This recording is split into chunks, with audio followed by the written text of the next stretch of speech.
MGR TV பார்வையாளருக்கு வணக்கம். நான் உங்கள் ஜெயபிரகாஷ் கருணாகரன். இன்றைய சிறப்பு நேர்காணலில் நம்மோடு இணைந்திருப்பவர் அரசியல் விமர்சகர் திரு ராஜகம்பீரன் அவர்கள். வணக்கம். மோடி ஆட்சிக்கு வந்த பிறகு ஒரு 15 லட்சம் ஒவ்வொருத்தருடைய அக்கௌண்ட்லேயும் போடுவாங்க அப்படின்னு சொல்லப்பட்டது. ஆனால் அது அப்படியே ஒரு மாற்று கருத்தாக மாறிடுச்சு. இன்ன வரைக்கும் அந்த 15 லட்சம் போடலை. ஆனால் அக்கௌண்ட்டில் வச்சுருந்த மினிமம் பேலன்ஸ் அப்படின்ற ஒரு பேரில் ஒரு நாளும் ஒரு தொகையை வங்கிகள்லாம் எடுக்கப்பட்டது. அப்புறம் ஏடிஎம் கார்டு யூஸ் பண்ணால் ஒரு அமௌண்ட்டு. அந்த வகையில் இன்றைக்கி ஒரு டேட்டா வெளில வருது. என்ன சொல்கிறாங்கன்னா, கிட்டத்தட்ட கடந்த 2018 23 வரைக்கும் 5 ஆண்டுகளில் 35,000 கோடி வங்கிகளில் மினிமம் பேலன்ஸு, கார்டு ஸ்வைப் பண்ணது, எக்ஸ்ட்ரா கார்டு ஸ்வைப் பண்ணது எல்லாத்துக்கும் சேர்த்து எடுத்துருக்கிறதா ஒரு தகவல் வருது. இதை நீங்கள் எப்படி பார்க்குறீங்க? அவன் ஒரு பட்டு வேட்டி பற்றிய கனவிலே இருந்தபோது அவன் கட்டி இருந்த கோவணமும் களவாடப்பட்டது அப்படின்னு ஒரு கவிதை இருக்கிறது. அதைத்தான் மோடி அரசாங்கம் செய்திருக்கிறது. நமக்கு ஒரு கனவை அவர்கள் விதைத்தார்கள். அவர் வளர்ச்சியின் நாயகன், இந்தியா வளரப்போகிறது, வல்லரசாக போகிறது என்றெல்லாம் நம்ம இடத்துல சொன்னாங்க. சொல்லிட்டு முடிவில் என்ன செஞ்சாங்கன்னா, சுருக்கு போயில இருக்கிற காசை நைஸா பைசாவை எடுத்துட்டு போயிட்டாங்க. உங்களுக்கு திடீர்னு ஒரு நாள் இரவுல இனிமேல் நோட்டு செல்லாது, கருப்பு பணத்தை ஒழிக்க போகிறேன்லாம் பேசினார்ல. கருப்பு பணம் ஒழித்து விட்டதா? எல்லா கருப்பு பணத்தையும் பாஜக வைத்திருக்கிறது. இதை நான் சொல்லல. ஸ்டேட் பேங்க் ஆஃப் இந்தியா எப்படி தேர்தல் பத்திரத்தில் அவர்கள் நிதி திரட்டி இருக்கிறார்கள் என்கிற விவரத்தை வெளியிடுகிற போது தெரிகிறது. எல்லா கருப்பு பணங்களும் யாரிடம் இருக்கிறது? பாஜகவிடம் இருக்கிறது. அப்ப கார்ப்பரேட் கம்பெனிகளுக்கு இவர்கள் சேவகம் செய்கிற வேலையை செய்து கொண்டிருக்கிறார்கள். இவர்கள் நம்புகிற இந்துக்களுக்காக உண்மையாக இருந்திருக்கிறார்களா? இந்துத்துவா பேசுகிறார்களே, அதற்கு உண்மையாக இருந்திருக்கிறார்களா? ஆனா அதுவும் கிடையாது. சாமானிய மக்களுக்கு அடைகிற துன்பத்திற்கு அளவே கிடையாது. பெட்ரோல் விலை ஏற்றினார்கள், கேஸ் சிலிண்டர் விலை ஏற்றினார்கள். ஆனா என்ன செஞ்சாங்க? கார்ப்பரேட் கம்பெனிகளுக்கு 30% இருந்த வரியை என்ன செஞ்சாங்க? 22 குறைச்சிருக்காங்க. சாமானிய மக்கள் மீது வரியை சுமத்திருக்காங்க. அப்ப சாமானிய மக்கள் மீது இவர்கள் சுமத்திய வரி சுமைங்கிறது தாழ முடியாதது. ஒருத்தருடைய வங்கி கணக்குலையும் நான் 15 லட்சம் ரூபாய் போடுவேங்கிற அளவுக்குலாம் பேசினார். நான் கருப்பு பணத்தை ஒழிக்கிறேன்னா என்ன செய்யணும்? நடு ரோட்ல வச்சு கொடுத்துங்கிறார். பேசாத டைலாக் கிடையாது. ஆனால் முடிவில் என்ன நடந்திருக்குன்னா, நம்ம வச்சிருந்த மினிமம் பேலன்ஸை மெயின்டைன் பண்ண முடியாம இருக்காங்க. அவனே தரித்திரியம் முடிச்சு போய் கஷ்டப்படுறவன், உழைக்கிறவன், மினிமம் வைப்பு தொகை கூட, மினிமம் பேலன்ஸ் கூட வைத்துக் கொள்ள முடியாத அளவிற்கு ஏழ்மையிலே சிரமத்திலே இருக்கக்கூடியவனை போய் அந்த காசை நீ மெயின்டைன் பண்ணாதனால நான் அபராதம் விதிக்கிறேன்னு சொல்லி அதுல ஒரு 21,000 கோடியை இவர்கள் எடுத்துக் கொடுக்கிறார்கள் என்றால், சாமானிய மக்கள் தான் என்ன செய்வாங்கன்னா, பெரிய பேரிடர் காலங்கள், வெள்ள காலங்கள்லாம் வருகிற போது ஒரு மிக மோசமான ஒரு சூழ்நிலை உருவாகிவிடும். அப்ப எல்லாமே அழிந்து விட்ட போது விதைகளாக மிச்சப்படுத்தணுங்கிறதுக்காக கோபுரத்தினுடைய கலசத்திலே போய் கொஞ்சம் விதை நெல்லை போட்டு வைத்திருப்பார்கள்னு சொல்லுவாங்க. அந்த விதை நெல்லை கூட இவர்கள் எடுத்து விட்டார்களோ? இந்தியாவினுடைய அடிப்படை ஆதாரமாக இருக்கக்கூடிய விஷயங்கள் பொதுத்துறை நிறுவனங்கள் தான். ஒரு சாமானிய மனிதனுக்கு குறைந்தபட்ச அடிப்படை ஆதாரம், வாழ்வாதாரங்கிறது பொதுத்துறை நிறுவனங்களின் வழியாக சாத்தியமாகும். இப்ப நம்ம தனியா ஒரு ஆட்டோ புக் பண்ணி போறோம், ஒரு இடத்துக்கு ஒரு கார் புக் பண்ணி போறோம் ஒரு ஆன்லைன்ல, அல்லது ஒரு இடத்துக்கு போறோம். நமக்கு என்ன செலவாகுது? இங்க நம்ம எக்மோர் போறோம்னா 200 ரூபா கொடுக்குறீங்களா, 150 ரூபா கொடுக்குறீங்களா, ஒரு ஆட்டோ கேட்பாங்க. அதே ஒருத்தன் ஒயிட் போர்டு பஸ்ல போனான்னா 8 ரூபாய் போய் இறங்கிடுவான். இப்போ பொதுத்துறை நிறுவனம்னா என்ன, தனியார் நிறுவனம்னா என்னன்னா, பொதுத்துறை நிறுவனங்கள்ல தினசரி ஒரு 45 லட்சம் பேரை மாநகரத்துல மட்டுமே இந்த பேருந்துகள் ஏற்றிட்டு போகுது. அதை கூட சில மகளிருக்கு இலவச பேருந்தாக மாற்றப்பட்டிருக்கிறது. அப்ப சாமானிய மக்களுக்கு ஒரு மாநகர பேருந்து இருக்கிறது. அவர்களுடைய அன்றாட வாழ்வாதாரத்திற்கான ஒரு போர்க்காலங்கள்ல, 2ஆம் உலக போர் நடந்த போதுதான் இந்த ரேஷன்கிற அறிமுகம் வந்துச்சு. நியாய விலைக்கடைன்னு சொல்றோம். இன்னைக்கு இந்த குறைந்தபட்ச வாழ்வாதாரத்திற்கு வாய்ப்பற்றவர்களுக்கு ஒரு வாழ்க்கை உருவாக்குவதற்காக உருவாக்கப்பட்டது.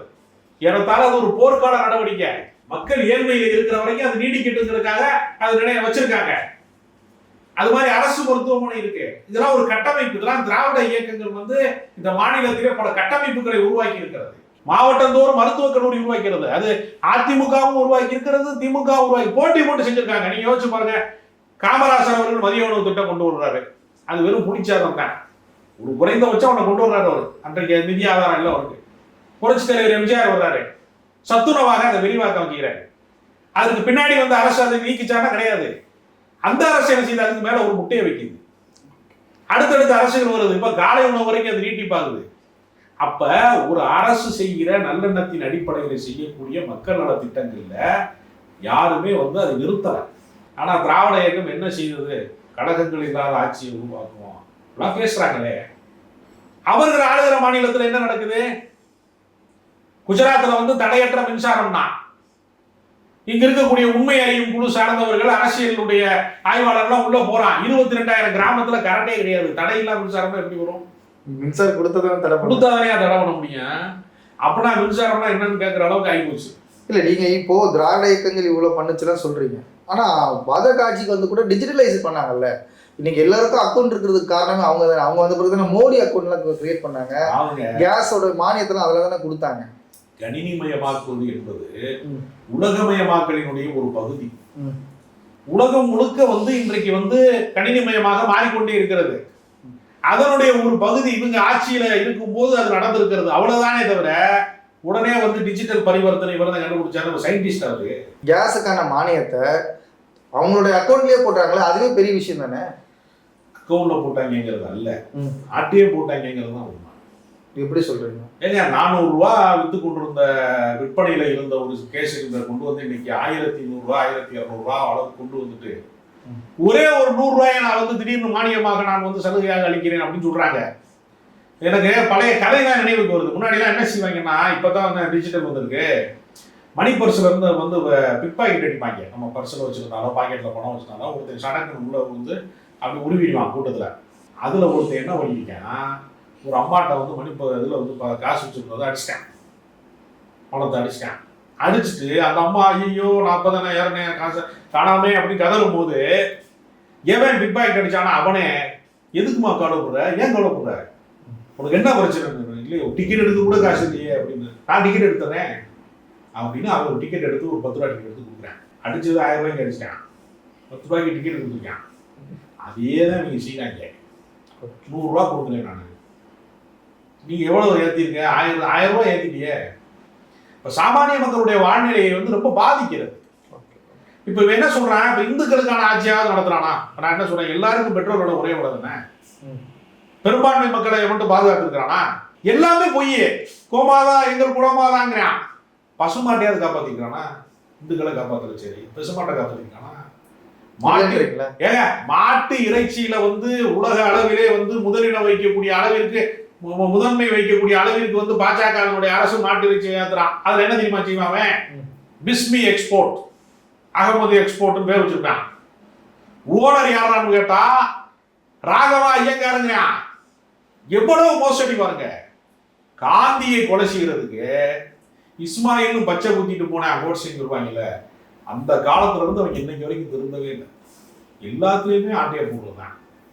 இவர்களுக்கு கொள்கை கிடையாது, கோட்பாடு கிடையாது, ஒண்ணுமே கிடையாது. எல்லாத்தையுமே அவங்க ஆட்டையை போட்டு தங்களின் தத்துவமாக எல்லாத்தையும் மாற்றிவாங்க. சரி, இந்த பிரச்சனை வரும்பொழுது விவாதம் எப்படி கிளம்புதுன்னா, கார்பரேட் கம்பெனிகளுக்கு கிட்டத்தட்ட 25 லட்சம் கோடி வந்து இவங்க வந்து சலுகை பண்ணியிருக்காங்க. அதாவது கார்பரேட் தள்ளுபடி பண்ணியிருக்காங்க. அவங்க வாங்கின கடன் வாராக்கடனை அறிவிச்சு அது தள்ளுபடி பண்ணிட்டாங்க. ஆனால் இந்த மாதிரியான சிறு சிறு வியாபாரிகள் வைத்துக்கிற அமௌண்ட்டோ அல்லது சாமானியர்கள் வைக்கிற அமௌண்ட்டை மட்டும் இவங்க எடுத்துக்கிறாங்கன்னு ஒரு குற்றச்சாட்டு இருக்கிறாங்க. இதை எப்படி பார்க்குறேன்? அவங்க தமிழ்நாட்டில் வந்து என்ன செய்வாங்கன்னா, தென் மாவட்டங்கள்லையோ மற்ற ஊர்கள்லையோ விவசாயம் பொய்த்து போய்விட்டது, ஒழுங்காக தொழில் பண்ணணும், சரியா வரல அப்படின்னா திருப்பூர்ல போய் பனியன் கம்பெனியில் போய் வேலைக்கு சேர்ந்துடலாம், போனா பொழைச்சிக்கலாம்னு சொல்லி ரொம்ப பேர் வந்து திருப்பூருக்கு போவாங்க. இப்ப திருப்பூர்காரன்லாம் என்ன பண்றான்னா, ஏதாவது ஒரு ஊர்ல போய் பிழைக்கலாமான்னா அவன் திருப்பூர்காரன் வெளியூருக்கு போற மாதிரி ஆகிப்போச்சு. ரொம்ப நாளா குழந்தை இல்லாத தம்பதிட்ட என்னையா செய்யறது, இந்த மாதிரி ரொம்ப நாளா குழந்தை இல்லை வாரிசு இல்லைன்னு சொன்னதுக்கு, அம்மா நீங்க ராமேஸ்வரத்துக்கு போயிட்டு வாங்கம்மா ஒரு முறை கோவிலுக்கு அப்படின்னு சொன்னதுக்கு, ஏன் நம்ம சொந்த ஊரே அதுதானங்கய்யா அப்படின்னு அதை சொல்லிச்சான். அதே மாதிரி என்ன ஆகி போச்சுன்னா, திருப்பூருக்கு போனா பொழைச்சிக்கலாம் நினைச்சு போனவங்க பூராங்க திருப்பூரை விட்டு போனா பொழைச்சிக்கலாங்கிற அளவுக்கு அந்த பனியன் கம்பெனிகளை பூரா ஜிஎஸ்டியை போட்டு சிறு தொழில்கள் குறுந்தொழில்களை பூரா நடைமுறையை வச்சுக்கிட்டு பனியன் ஏற்றுமதி பண்ணிட்டு இருந்தேன் திருப்பூர்ல. இப்ப இறக்குமதி பண்றாங்க. எங்க இருந்து பண்றாங்க தெரியுமா? அங்கேதான் நீங்க தேசபக்தி பட்டொலி வீசி பிறக்கும். பங்களாதேஷ்ல இருந்து இறக்குறாங்க. கேட்டா நம்ம வந்து இந்துத்துவம் நம்ம எவ்வளவு பெரிய பாரம்பரியமான ஒரு இதை சேர்ந்தவர்கள் தெரியுமா, பாரத் மாதா கி ஜெய் அப்படிலாம் நம்மகிட்ட சொல்லிக்கிட்டே இருக்கான். பங்களாதேஷ்ல இறக்குமதி பண்றான். இவங்க வியாபாரமே இருந்தான். எல்லாத்தையுமே இவங்க என்ன செய்வாங்கன்னா, சீனாக்காரன் உள்ள வந்து அடிச்சு வந்து 7 லட்சம் சதுர அடியை வந்து உள்ள வந்துட்டான். பேர்லாம் வச்சுட்டான். அருணாச்சல பிரதேசத்துல ஊரே பிடிச்சிட்டான். அப்புறம் பேர் வைக்காம என்ன செய்வேன், உள்ள வந்துட்டான். இதை மறக்கடிக்கிறதுக்கு என்னங்கிறதுக்கு அவன் உடனே கண்டுபிடிச்சான் பாருங்க. கச்சத்தீவை யார் கொடுத்ததுன்னு கேட்கிறான். புதிய கண்டுபிடிப்புங்கலாம். கச்சத்தீவை யார் கொடுத்ததுன்னு. மோடி ஆட்சியில எதுவுமே நல்லதே இல்லையா? ஏன்னா இன்னைக்கு அண்ணாமலை ஒரு அறிக்கை சொல்றாரு, மோடி ஆட்சியில எந்த இடத்துல குண்டு வெடிப்புகள்லாம் நடக்கல, ரொம்ப நல்லபடியா போயிட்டு இருக்கு ஆட்சி அப்படின்லாம் சொல்றாரு. இந்த கருத்தை நான் முற்றிலுமாக 100% வரவேற்கிறேன். மோடி ஆட்சியிலே குண்டு வெடிப்பு நடக்கவில்லை என்று உண்மைதான். சில கலவரங்கள் நடந்திருக்கிறது, மணிப்பூர்ல நடந்திருக்கிறது, பல இடங்கள்ல கலவரங்கள்லாம் நடந்திருக்கிறது. ஆனால் வந்து மோடியினுடைய ஆட்சியில குண்டு வெடிப்பு நடக்கல. இதை நான் உண்மையை ஒத்துக்குருவேன். பாஜக வந்து நான் கருத்து முரண்பாடு கொண்டிருக்கிறேங்கிறதுக்காக அவர்கள் சொல்லுகிற, அண்ணாமலை சொல்லுகிற எல்லா கருத்தையும் எதிர்க்க வேண்டிய அவசியம் எனக்கு கிடையாது. நான் உண்மைதான் சொல்லுவேன். குண்டு வைக்கிறேன் பூரா அவங்க ஆளு. அவங்க ஆட்சியில் அவங்க எப்படி குண்டு வைப்பான் நான் கேட்கிறேன். காங்கிரஸ் ஆட்சியில இருந்தா பாஜக காரன் போய் அவன் வந்து RSS காரன், விஸ்வ இந்து பரிஷத்து, பஜ்ரங் தள்ளுன்னு பல வன்முறை அமைப்புகள், ரவுடிஸ் அமைப்புகள் வச்சிருக்கான். போய் கரெக்டா கொண்டு வைப்பான். மோடியை முதல் முறையாக பிரதமர் வேட்பாளராக அறிவித்த போது சென்ட்ரல் ரயில்ல வந்து குண்டு வெடிச்சுச்சுன்னா இருக்கு அவங்களுக்கு. மே 1ஆம் தேதி வெடிச்சிச்சு. அதுவும் தொழிலாளர் தின தன்னைக்கு வெடிச்சுச்சா? ஏதாவது கண்டுபிடிச்சாங்களா அது வரைக்கும்? கோயம்புத்தூர்ல ஒருத்தர் சிலிண்டர் ஏதோ ஆக்சிடென்டா என்னன்னே தெரியல, ஒருத்தர் காருக்குள்ள இருக்கக்கூடிய சிலிண்டர் வெடிச்சு ஒருத்தர் இறந்து போயிட்டான். அங்கிருந்து சில அடி தூரங்களுக்கு கோவில் இருக்கிறது, அதை தகர்ப்பதற்கு சரியா அப்படின்னு இவங்களா ஒரு பிட்ட போட்டு விட்டாங்க. அவனால சுற்றுச்சூழலுக்கு எந்த சுற்று வட்டாரத்துக்குள்ள எந்த பாதிப்பும் கிடையாது. அவனுக்கு இருந்த பிரச்சனை, அவன் செத்து போயிருக்கான் உள்ள சிலிண்டர் வெடிச்சா. அப்ப என்னன்னா இவன் என்ன நினைக்கிறான்னா, ஆறுமுகம் வீட்டுல சிலிண்டர் வெடிச்சா ஆக்சிடென்ட்ங்கிறான், அகமது வீட்டுல வெடிச்சா அது சர்வதேச தொடர்பு இருக்கான்னு கேட்கிறான். நான் என்ன சொல்றேன், இருக்குன்னா நிரூபிங்கிறேன். நீ தான் தேசிய புலனாய்வு முகமை வச்சிருக்க, எல்லாமே வச்சிருக்க. அண்ணாமலை அதை வச்சு அரசியல் பண்ணணும் எவ்வளவு ஆட்டம் போட்டேல, ஏன் உன்னால கண்டுபிடிக்க முடியல? உண்மை இருந்தாதான் கண்டுபிடிக்க முடியும். ஏன்னா கோர்ட்ல வந்து நீ என்ன பொய்ய வேணாலும் மீடியாவில் பேசலாம். கோர்ட்டுக்கு போனா ஆதாரம் கொடுக்கணும். ஆதாரம் கொடுக்க துப்பு இல்லைன்னா அவனை துப்பி விட்டுருவாங்க ஜட்ஜு. எண்ணெயெல்லாம் வச்சுதான் நம்ம ஆய்வு பண்ணாங்க, எல்லாமே இருக்குங்க. நீ சொன்ன கட்டுக்கதைக்கு என்ன ஆதாரம்? நீ இஸ்மாயிலும் பச்சை குத்திட்டு வந்து கோட்ஸை போய் காந்தியை கொலை பண்ணிட்டான். அதுக்கு முன்னாடி சுண்ணத்து பண்ணியிருக்கான் இஸ்மாயில் நம்ப வைக்கிறதுக்கு. நீ சுண்ணத்து பண்ணாலும் நீ என்ன பண்ணாலும் நீ இஸ்மாயில் ஆயிடுவியா? உண்மைதான், பொய் தானே. நீ எத்தனை பொய்களை சொல்லியிருக்க, எத்தனை கலவரங்களை உருவாக்கி இருக்க. மணிப்பூர்ல பாரு, மெய்தி இன மக்களுக்கும் அந்த பழங்குடியின மக்கள்கிட்ட வந்து 2 இனக்குழுக்களுக்கு இடையில வந்து யாரு தூண்டி விட்டது கலவரத்தை? இவங்களே கோர்ட்ல ஒரு கேஸை போட்டு இவங்களே உருவாக்கி எங்களையும் பிற்படுத்தப்பட்டவர்களை சேர்க்கணும், எங்களையும் பழங்குடியின மக்களா சேர்க்கணும்னு தூண்டி விட்டு ஒருத்தன் எரிச்சு ஒவ்வொரு உயிர் பறி போகுது, குழந்தைகள் பரிதவிக்கினா, பெண்களை நிர்வாணப்படுத்தி இணையதளத்தை கட் பண்ணி அந்த மாநிலத்தையே ஒரு கேவலப்படுத்திட்டானா இல்லையா? கரண கொடூரமா மாத்திரானா இல்லையா? திடீரென்று ஒரு சமூக வலைதளத்துல வந்து ஒரு நிர்வாணப்படுத்தப்பட்ட புகைப்படங்களும் காட்சிகளும் வந்ததற்கு பின்னாடி தானே உலக அரங்கத்துக்கு தெரிஞ்சிச்சு. இவங்க ஒவ்வொரு குற்றச்செயல் செய்ய மாட்டேங்குது. அதாவது களவாணி போய் என்ன செய்வான்னா, போனவன கரண்டை கட் பண்ணி விடுறேன், அப்படியே இறங்கணும், அவனுக்கு தெரியக்கூடாது. பாஜக காரன் இணையதளத்தை கட் பண்ணிக்கிறான். காஷ்மீரை வந்து துண்டாடுவதற்கு ஒரு மாநில அந்தஸ்து பெற்றிருந்த, சிறப்பு அதிகாரம் பெற்றிருந்த அந்த மாநிலத்தை யூனியன் பிரதேசமா மாத்துறான். நான் என்ன கேட்கிறேன்னா, யூனியன் பிரதேசத்தை மாநிலமா மாத்தினா தானே வளர்ச்சி. மாநிலத்தை யூனியன் பிரதேசமா மாத்துறது எப்படி வளர்ச்சி நான் கேட்கிறேன். மோடி செஞ்சாரா இல்லையா? நீ என்ன வளர்ச்சி நாயகன் நான் கேட்கிறான். என்ன வளர்ச்சி நாயகன்? உன்னால என்ன சாதித்தம்ங்கிறத சொல்ல முடியலையே. கோயம்புத்தூர்ல வந்து ரோடு ஷோ நடத்தும் போது என்ன சொல்றாரு? குண்டு வெடிப்பிலே 98 உயிரிழந்தவர்களுக்கு அஞ்சலி செலுத்துகிறார் அப்படிங்கிறான். அங்கு வந்து கேட்கிறாரு, இது எப்படி நிகழ்ந்தது? ஏன் உனக்கு சொல்லும் போது கூட்டிட்டு வரும்போது சொல்லி கூட்டிட்டு வரலையா? அவங்க உங்க ஆளு பங்காளியை சொல்லலையா? அவனுக்கு ட்ரிகர் பண்றதா பாக்குறீங்க? ஆமாங்க, தூண்டி விட மதவாதத்தை தமிழ் மண்ணிலே தூண்டி. ஒண்ணு இல்ல, தந்தி டிவியில ஒரு பேட்டி கொடுக்குறாரு யாரு, மோடி. கொஞ்சம் பேட்டி எடுக்கிறாங்க அவங்க 2 பேரும் சேர்த்து. அப்படி பூமலையை தூக்குறாங்க பேட்டிங்கிற பேர்ல. அது என்ன தெரியுமா சொல்றாரு? அண்ணாமலை ஒரு நல்ல ஜாதியை பிறந்தவர். அப்ப மத்தவெல்லாம் பாஜக இருக்க மற்ற ஆட்கள் பூராமே நல்ல ஜாதியில பிறக்காதன்னு சொல்லுவையா?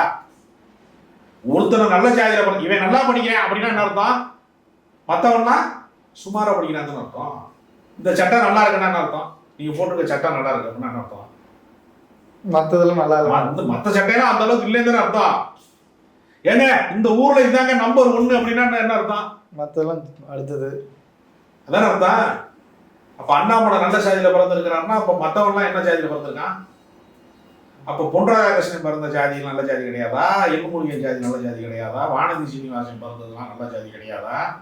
இந்தியாவினுடைய ஒரு தலைமை அமைச்சர், பிரதம மந்திரி ஜாதி குறித்து இப்படி பேசலாமா? பிளவுவாதத்தை தூண்டலாமா? பிரிவினையை தூண்டலாமா? அப்ப சாதி மதத்தின் பேரால நீங்கள் மனிதர்களை துண்டாடுவதை தவிர பாஜக என்ன செய்தது? அத்வானி கூட ரத யாத்திரை நடத்திட்டு ஓய்வு பெற்றுட்டார். எப்படி கண்டுபிடிச்சாங்க? கார்பரேட்டுக்கு சேவை செய்வதற்கு சரியான அடிமை சிக்கிட்டாண்டா, நமக்கு ஒரு அடிமை சிக்கிட்டாண்டான்னு கொண்டு வந்து வச்சு செய்யறாங்கடான்ற மாதிரி உன்னை வச்சு செஞ்சுட்டாங்க. இந்த இந்தியா 10 ஆண்டு காலத்துல ஒரு 50 ஆண்டு காலம் பின்னோக்கிய வீழ்ச்சிக்கு போயிடுச்சா இல்லையா? அவங்களுக்கு எதிரி கூட யாரு? ஜவஹர்லால் நேரு தான் எதிரிக்கிறான். ஆனால் எனக்கு ஒரு ஆச்சரியமான விஷயம் என்னன்னா, எப்பவுமே என்ன செய்வானா, சில பேர் ஊதாரியா பொறுக்கியா உழைச்சி சாப்பிட விருப்பம் இல்லாதவங்க என்ன பண்ணுவான்னா, வீட்டில் இருக்க நகையெல்லாம் கொண்டு போய் அடமானம் வச்சு சாப்பிடுவான். பல பேர் சூதாட்டக்கார மாதிரி வாழ்வான். ஆனா அவன் என்ன செய்வான்னா, மனைவியுடைய நகை இருக்கிறத வச்சு தானே கொண்டு போய் விற்பான், அடமானம் வானது விற்று திம்பான். அப்ப அவளுக்கு விசுவாசமா இருக்கணுமா இல்லையா? அவன் நகை வச்சுக்கிறான அடமானம் முடியுது, விற்க முடியுது. ஜவஹர்லால் நேரு காங்கிரஸ் கட்சிக்காரன் பொதுத்துறை நிறுவனங்களை எவ்வளவு நாளா கட்டி காப்பாத்தினாலும் கொண்டு நீ போய் விற்கிற. அவரே திட்டுறேன் நான்.